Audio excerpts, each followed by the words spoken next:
Police সপ্তাহ উপলক্ষে সারা রাজ্যের সাথে তাল মিলিয়ে শুক্রবার কৈলাসহর পাইতুর বাজার এলাকায় মেগা ট্রাফিক অ্যাওয়ারনেস ক্যাম্প অনুষ্ঠিত হয়। এই অ্যাওয়ারনেস ক্যাম্পে অংশগ্রহণ করেন বিভিন্ন গাড়ির চালক, কৈলাসহর রামকৃষ্ণ মহাবিদ্যালয়ের ছাত্রছাত্রী এবং জনসাধারণ। মূলত যান দুর্ঘটনা রুখতে এবং জনসাধারণের সচেতন করার লক্ষ্যেই এই মেগা ট্রাফিক অ্যাওয়ারনেস ক্যাম্প করা হয়।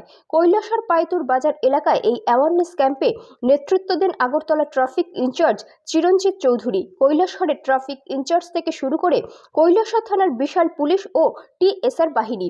বেপরোয়া গতিতে গাড়ি এবং বাইক চালানোর বিষয়ে সতর্ক করা হয় সবাইকে, যাতে দুর্ঘটনার হাত থেকে নিজেকে এবং অন্যদের রক্ষা করা যায়। পুলিশ সপ্তাহ এবং ট্রাফিক সপ্তাহ উপলক্ষে এই মেগা ট্রাফিক অ্যাওয়ারনেস প্রোগ্রামটা করা হচ্ছে। এটা সারা স্টেট লেভেলে করা হচ্ছে।